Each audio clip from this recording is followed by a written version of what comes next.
Hola, ¿qué tal? Buenas noches, gracias por acompañarnos como siempre en Contragolpe.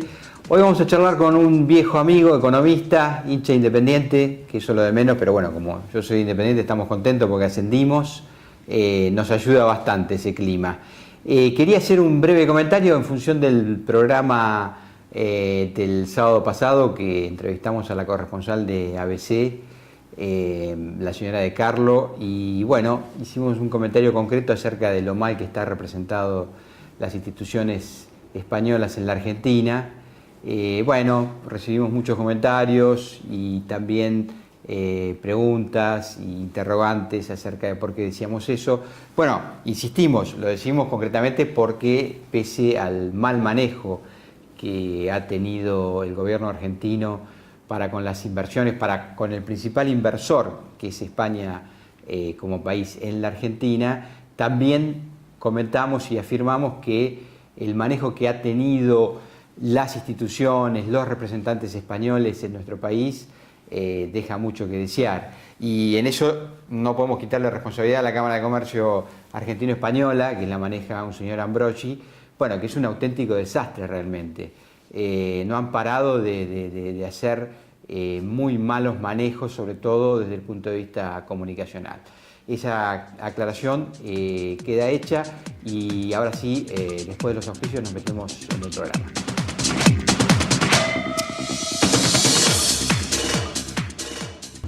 Bueno, Antonio, gracias por recibirnos en tu casa. No, por favor, es un placer y más a un amigo como vos de tantos años que nos ha unido una pasión en común. Sí. Y que bueno, ahora estamos contentos. Estamos contentos en horas bajas, porque sí, nunca pensamos que nuestro equipo... Vivimos las épocas más gloriosas del club, ¿no es cierto? Sí, claro, bueno, claro. Esta vez tocó la mala. Esperemos que vuelvan. Te agradezco mucho tu atención. No, por favor, queríamos invitarle a nuestro programa porque pero sacaste 2 libros que leímos atentamente. Nos vamos a ir mostrando a cámara. Uno se llama Argentina en el Mundo.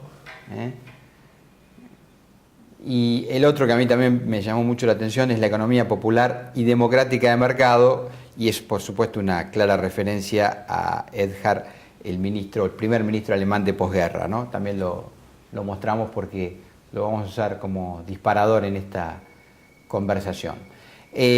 Antonio, bueno, evidentemente en Argentina en el Mundo vos te planteás una cuestión estratégica, creo que es el gran drama argentino, es decir, la falta de una visión de largo plazo. Es decir, vivimos corridos por la situación inmediata, ¿no?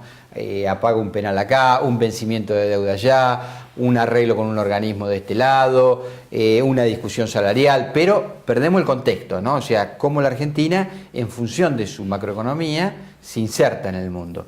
¿Qué mirada tenés vos si tuvieras que, de alguna manera, definir nuestro rol en lo que viene? Porque este es un gobierno que ya se termina, queda 1 año y medio, pero bueno, se abre una nueva etapa para la Argentina. Sí, yo tengo una mirada muy escéptica con respecto a los últimos 70 años de la Argentina, que es lo que me decidió hacer el libro, porque la Argentina ha olvidado las bases fundamentales de lo que es el desarrollo.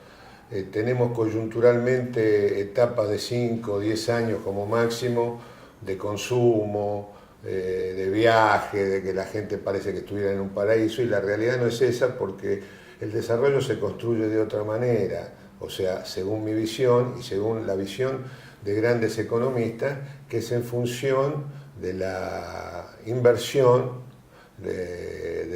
y sobre todo lo que la gente, me extraña mucho la atención que los economistas hablen tan poco de lo que es la productividad, que es el eje central del desarrollo. Inversiones, exportaciones, sí, y productividad media. En tanto, digamos, la productividad hace a la competitividad de un país y de un producto, ¿no? A la excedencia de la producción. Exactamente. Mirá, una cosa por ahí nos ayuda a graficar. El otro día hablaba con un empresario textil importante y me decía que fabricar una camisa le podía llegar a costar hoy $25 en la Argentina.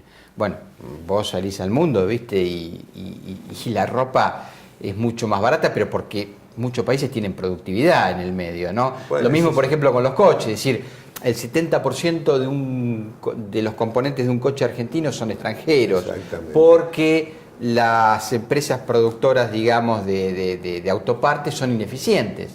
Sí, la realidad es que la ineficiencia de la productividad en Argentina es una constante a través de muchos años. O sea, nosotros, si nos comparamos, porque yo en el libro hago una comparación de los países que estaban muy por detrás nuestro. Que arrancaron atrás. Arrancaron muy por detrás. Por ejemplo, Australia, Canadá, que son los países por similitud demográfica, geográfica, estratégicamente ubicados en el mundo, donde hoy por hoy la excelencia de la productividad, las inversiones y las exportaciones son eje fundamental para lo que se llama el desarrollo de un pueblo. Acá nos llenamos la boca de desarrollo, pero nadie explica lo que es el desarrollo. El desarrollo no es el consumo, porque cuando se mide técnicamente el PBI, vos tenés un porcentaje muy alto de los países desarrollados, un porcentaje muy alto de exportaciones, un porcentaje muy alto de inversiones y un porcentaje de consumo, pero que es menor a los otros dos anteriores que te mencioné. Entonces, la realidad es eso. El desarrollo, para mí, se basa en las exportaciones, en las inversiones y en la productividad, que es la excelencia de la producción. Uh-huh. Y entonces la Argentina, insisto, con una mirada de mediano plazo, para decir, no irnos a cualquier lugar, ¿por dónde vos creés que debería encarar sus fundamentals productivos, económicos? ¿Dónde están sus ventajas comparativas? Yo lo primero que pienso es que esto es un final de ciclo de un gobierno que realmente ha cometido graves errores estratégicos en diversas situaciones y que el próximo gobierno, a pesar de que tenga una mirada crítica hacia la clase dirigente en general argentina, creo que ya por una cuestión de inercia se va a volcar a mercados donde van a fluir inversiones. Va a ser un gobierno donde va a primar la lógica, de donde vamos a tener que estar en contacto permanente en el mundo. Vuelvo a repetir, no tenemos ningún estadista, según mi opinión, como para hacer el gran cambio, como yo soy un amante de Churchill y de Gaulle, no tenemos eso, no lamentablemente. Tenemos, no. Entonces, pero igual inexorablemente Argentina va a transitar un camino de inversión, de modernización en sus infraestructuras, que es fundamental porque tenemos una infraestructura deteriorada, vieja, vetusta o inexistente. Con un país que se fueron 90.000 millones de dólares de capitales propios, que el campo le dejó 69.000 millones de dólares al gobierno, y realmente uno cuando ve en qué se tradujo todo ese tipo de masa de dinero, no encuentra nada que lo pueda entusiasmar. Yo siempre digo, Noruega es un país líder en ingreso per cápita en el mundo, creó un fondo de inversión soberano, donde el 1% de sus exportaciones de petróleo van incorporados al presupuesto para reforzarlo y para hacer inversiones en educación, en infraestructura. Nosotros podríamos haber hecho un fondo con el campo, con la soja, que se triplicaron los precios. No solo se triplicaron los precios, se triplicó la producción.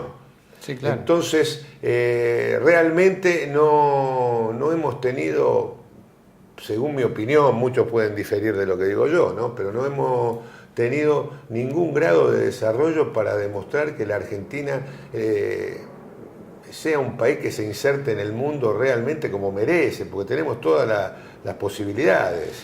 Sí, todo el mundo le pone fichas al fenómeno de Vaca Muerta, ¿no? Parece ser que realmente es un reservorio de gas pero necesitamos inversiones. No, por eso digo, eso aparentemente es un imán, imposible de evitar. Te quiero decir, finalmente muchas empresas en el mundo se van a ver atraídas por la posibilidad de desarrollar. Vos tenés todavía el desafío de llevar en pocos años la producción agropecuaria a 150 millones de toneladas, que es el desafío que Argentina necesita. Tenés muchos ítems que podés explotar enormemente para que un país, y que sea bien administrado, porque acá no solo hablemos de corrupción de este gobierno como de otros gobiernos anteriores, hablemos de ineficacia en la gestión. Está bien, vos podés duplicar, por ejemplo, la producción agropecuaria o de soja, pero es un commodity, digo, finalmente frente a los bienes tecnológicos siempre queda rezagado, ¿no? La revolución tecnológica es fundamental. Por eso, en y ahí Argentina. me parece que es un valor agregado que vos vas sumando e incorporando cuestiones para que vos tengas una balanza comercial y que superes este magro. Cuando yo hablo de densidad económica, que voy separando los países de acuerdo a sus exportaciones, de acuerdo a sus importaciones, de acuerdo a su Producto Bruto, yo estoy haciendo referencia a que nosotros tenemos unas exportaciones que no superan 72.000, 75.000 millones de dólares. Argentina es un país que tendría que tener una cantidad enorme y no tendría que tener las exiguas reservas del Banco Central, que en definitiva, con toda la plata que se manejó en esta década que dicen ganada, que para mí es perdida, tengamos todas estas dificultades y todos estos conflictos externos que siempre es recurrente durante 70 años en la balanza comercial. Porque yo el famoso problema del estrangulamiento externo, ¿no? Yo les quiero recordar que Perón, cuando se va, después de que le da el golpe a la Revolución Libertadora que teníamos, cuando él asume el Banco Central abarrotado de barras de oro por la Segunda Guerra Mundial, él cuando se va tiene una crisis devaluatoria, que Argentina tuvo 16 crisis devaluatorias en su historia. No pudo hacer frente por un cepo cuasi como el que tenemos ahora, y dejó 700 millones de dólares de deuda a bancos por cuestiones de importaciones, o sea, por un déficit comercial. Argentina, cuando Perón, la Revolución Libertadora lo saca, Argentina debía ya 700 millones de dólares, que era una cifra muy importante para esa época, que era debido a que no podía hacer frente a las importaciones porque había un cepo. Entonces nosotros nacemos permanentemente con ese fenómeno de crisis externa, ¿no? Es muy recurrente en la Argentina, en todos los gobiernos. Sí, siempre, sí. Cada tantos años se genera una guillotina, un cuello de botella en el sector externo que la Argentina va resolviendo según la coyuntura, o porque se provoca una situación singular en el capitalismo moderno, que es la revaluación de las materias primas, como pasó en esta década, que no pasaba hace 100 años eso. No, esto fue una revolución la crisis del 30, única, por así decirlo, o porque toma deuda, como fue en la época de la convertibilidad. Con eso va cubriendo los baches del sector externo. Sí, el problema es que la deuda se toma permanentemente. Todos los países del mundo toman deuda, colocan bonos. El problema es aumentar la producción, la productividad, las inversiones, y vos con ese excedente que tenés, que te promueve todo ese tipo de factores, podés hacer frente a las deudas externas sin problema. El problema de la Argentina es que toma deuda, pero después toda esa deuda que toma va al consumo. Si no se toma deuda, como tuvimos en estos años, usamos la maquinita, que es nefasta. Sí, inflacionaria. Bueno, tuvimos una presidenta del Banco Central que yo realmente... Estás asombrado, ¿no? No, estoy asombrado cómo recibió el título de economista. Dijo que la emisión monetaria... No producía inflación. Y yo les quiero decir que en el libro de Erhard, que para mí fue el más grande economista de la posguerra, cuando toma Alemania en el año 48, lo primero que hace es una punción monetaria y corta por lo sano con el tema de la emisión. Así que bueno, acá tenemos a veces ideas muy alocadas. Sí, media raras, ¿no? Media raras, porque esto no pasa por una cuestión de interpretación filosófica o de conceptual, sino pasa por una cuestión técnica. Veíamos a la presidenta presentar este plan nuevo para impulsar la compra de coches, ¿no? Ha habido una caída vertical en muchas variables de la economía, entre ellos la industria automotriz, es decir, es un año muy recesivo. Entonces la presidenta explicaba que ahora habría que prestarle atención a las fábricas de autopartes. efectivamente, uno de los dramas que tiene la Argentina es que sus componentes de autopartes es muy vetusta. Se fabrica como en la década del 60, hay muy baja tecnificación en el autopartismo. Entonces, claro, muchos de esos productos hay que importarlos, porque no tienen calidad o porque son carísimos fabricarlos en la Argentina. Ahora, es notable cómo en 11 años de gobierno y de crecimiento, ahora se detecta un problema que le genera a Argentina 7.000 millones de dólares de déficit, sí, que es lo que paga la Argentina todos los años para importar piezas. Exactamente. Porque vos tenés el déficit de autoparte, el déficit energético y el déficit fiscal, por supuesto. Sí, tenés la sangría de Tierra del Fuego. Claro, que es un curro. Un curro total, claro, porque la verdad son casi 5.000 millones de dólares que vos tenés que incrementan permanentemente el déficit. Claro. Y la escasez de divisas. Expliquémosle por ahí a algunos televidentes que en Tierra del Fuego supuestamente se fabrica, pero ahí se ensambla nada más. No se ensambla nada más. No se fabrica teléfonos, nada. No se... Todo es un ensamblaje. Pero esto viene de mucho, no es de este gobierno. No, está bien, pero digo, como fueron 11 años de crecimiento, había para revisar ciertas cosas, ¿me comprendes? Pero acá tenemos que hacer un hincapié en esto. El crecimiento en esta circunstancia, que yo tengo mis dudas cómo fue el crecimiento. Sí, vos revisarías. Yo revisaría todo porque no... ¿Vos cuál crees que es el PBI argentino hoy? ¿Te animás a tener una cifra? Yo tengo por la cifra que tengo, 400, el año pasado, sí, según informe del Banco Mundial y la CIA, que yo busco referencia permanente para escribir, eran 475.000 millones de dólares. Ese es el PBI nuestro. Ese es el PBI nuestro. Sí. Este año va a descender, de acuerdo a las cifras oficiales, sí, un poquito por el tema de la recesión. De la caída, de la producción en Argentina. Pero... No, te quería preguntar esto porque, bueno, es la comparación que me parece que hay que hacer con respecto al tema deuda. Porque acá también creo que se puede plantear un error en materia estratégica. El problema no es tomar deuda, ya lo dijimos ahora, sí, no, es cómo usás la deuda, ¿no? Y cuando vos te referías a que inevitablemente el que venga va a tener que tener un relacionamiento con el mundo distinto, yo lo quiero reafirmar desde este lugar. Solo con perfiles de vencimiento de nuevas deudas tomadas por este gobierno hace muy poquito tiempo, digo, para pagarle a Repsol, para pagar al CIADI, que eso es todavía una partecita lo que se arregló. Una partecita, sí.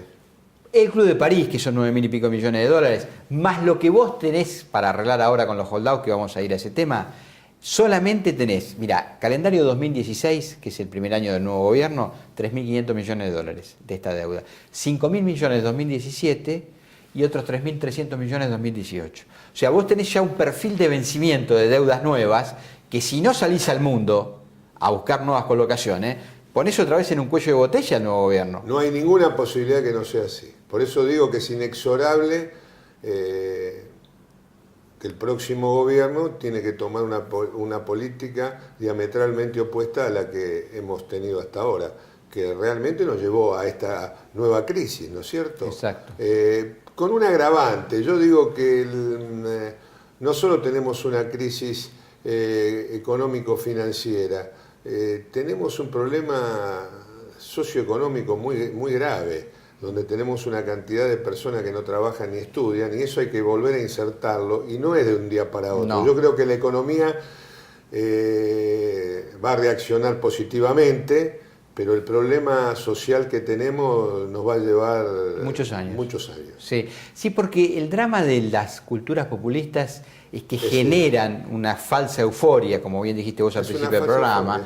Es eso, como un dios pagano que supuestamente te tira permanentemente alicientes, pero que son efímeros, porque no están sustentados en lo que vos marcabas, la productividad, en empleos de calidad, de formación. Eso lleva mucho tiempo armarlo y hacerlo. Mucho tiempo. Y nosotros que necesitamos no solo revolución tecnológica, sino mano de obra especializada para hacer esa revolución productiva que necesitamos, tenemos un grave problema en la materia humana. Claro, la formación, ¿no? La formación profesional de la gente. Claro. Porque yo siempre digo, ¿por qué en el exterior los argentinos son exitosos? En cualquier ámbito que va, que es gente que vive ya hace muchos años, yo que vivo permanentemente viajando, veo argentinos que exitosos, les va bien.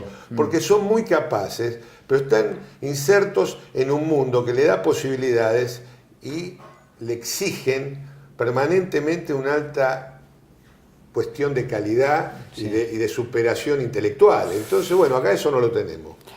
Antonio, una última pregunta de inminente actualidad y como economista queríamos conocer tu opinión.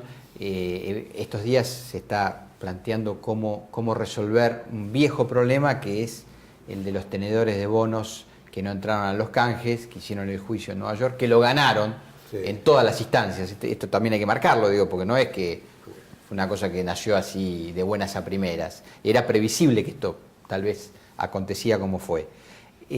¿Vos crees que es una solución el sentarse a negociar, que a mi juicio no hay otra,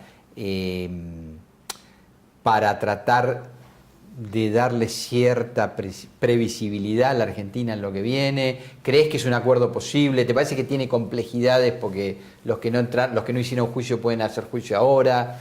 ¿Cómo te imaginas una salida No, a esta situación? yo veo que después del disparate que se cometió, en definitiva, haber creado la ley Cerrojo en un momento que se podía... O sea, vos no le hubieras puesto la cláusula Cerrojo no al segundo canje. Al segundo canje del 2010 no lo hubiera dejado puesto. abierto, lo digamos. hubiese dejado abierto para que la gente entre. Porque en definitiva, el canje del 2005, que si bien se presentó como un éxito, y yo respeto mucho a Roberto Lavagna, ¿no?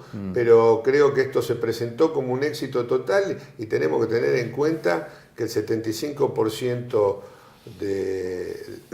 del acuerdo que se tuvieron con los acreedores, después vos se lo compensaste con el cupón del PBI. Exacto. O sea, cuando haces los números... Sí, no es que pagaste 2 pesos con 10. 2,50, no. Hay otra, dicen, la negociación más exitosa de la historia, no es la negociación más exitosa de la historia.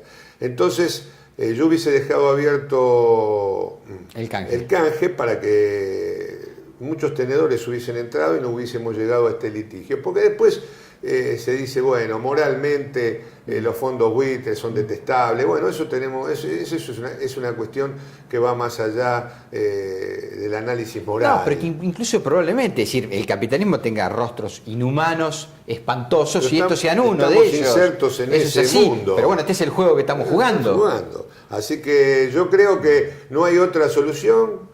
Creo que los fondos, los holdouts están muy interesados porque todos grupos o todos fondos quieren llegar a cobrar en algún momento, y me parece que es una buena oportunidad para sentarse, y no veo otra solución que la emisión de bonos con un interés que por supuesto va a ser más alto que del mercado común de otros países por la situación de Argentina, y que vamos a llegar, por supuesto, todos dicen, bueno, vamos a seguir endeudados, pero cuando vos tenés deuda y no tenés plata para pagar la genuina, te tenés que seguir endeudando. Tirar para adelante. Tirarte para adelante. Ningún país quebró. Si Argentina hace bien los deberes, lo va a poder transitar sin ningún problema, ¿no es cierto? Aumentando su PBI, haciendo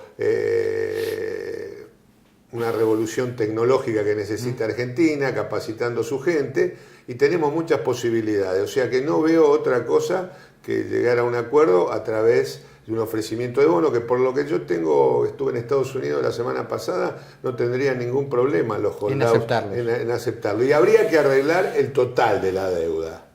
Antonio, gracias por habernos recibido. No, te agradezco mucho. Vamos a volver a comentar este libro, lo volvemos a mostrar, Argentina en el mundo, y la economía popular y democrática de mercado. Se los recomendamos, acá lo ponemos a los dos, para que los lean, están muy interesantes. Gracias por habernos recibido. Gracias, Roberto. Y un la placer, seguimos pronto. Pronto. Chao, hasta el sábado que viene en Contragolpe.